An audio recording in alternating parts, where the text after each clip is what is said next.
попадат в тази територия, след което те се прехвърлят от другата страна на Василевски, т.е. би трябвало да се отразяват в нашия план. Същата схема, всъщност, която в тази програма е залегнала, тя е залегнала и в общия устройствен план на София, и там велосипедната мрежа е общо взето един кръг около центъра. Дори в програмата пише, че целта е да се създаде едно кръгово движение около центъра, а не да има непрекъснато минаване през него. Аз погледнах съвсем бегло това, което вие сте подали като възражение. Не знам защо, когато сте участвали в изработването на тази програма, вашите желания са били отразени, защото в момента вие показвате 15 или може би повече от 15 велоалеи в малки улици, което вероятно е въпрос на организация на движението.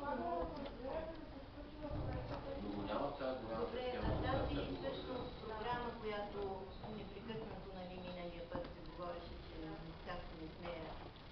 И действително не успее, тъй като тя е от ноември 2012 година. Този план, за съжаление, започна да се предава. Първото му предаване е в 6-ти месец 2012. След това има 12 месец 2012, след разглеждания в направление архитектура и градоустройство, и окончателното му предаване март месец тази година. Тоест, по отношение на велоалеята за Василевски, да, наша е грешката, ще я отразим. Другите са въпрос, вашето възражение ще бъде разгледано от ОСУД. И те ще преценят вече какво. Само пояснение, да стане ясно защо програмата по-малко предлага, като ние искаме повече. Програмата в крайна сметка отразява желанията на така и дискусиите на една по-продължителна програма на Столична община за периода до 2015 година. Бихме искали малко повече неща да се включват в този подробен устройствен план, с идеята, че той ще действа и извън 2015 година. Затова предложенията ни са малко повече. Просто очакваме да видим какво ще има като резултат с тези плана. Общия устройствен план обаче не е с действие 2015 година. Именно тази предвиденото разсъждане няма покритие с ръцете. Ръцете трябва да видим в подробния устройствен план и се подходи, просто очакваме вашето становище от предложението.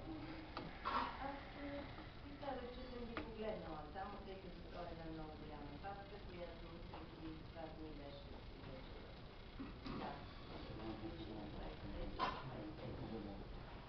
но видях, че са много. Не знам, може би сега трябва. Други ще предприемат. Само ще се представя какво водим. Мога ли да по-скопи от протокола на Никаш? Не. Добре. Архитект Ленко Григоров, Национален институт за недвижимо културно наследство. Ленко Григоров.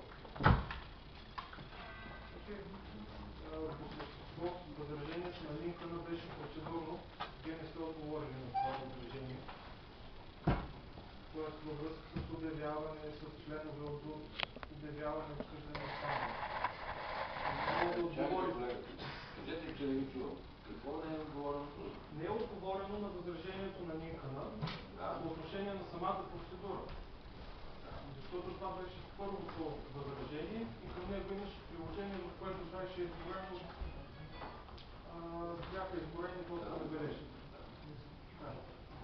Във връзка с забележките, че приличат на статия от вестник Работническо дело, аз не съм чел Работническо дело през живота си, колеги са написали становище. Аз съм възрастен, ще ви дам една статия.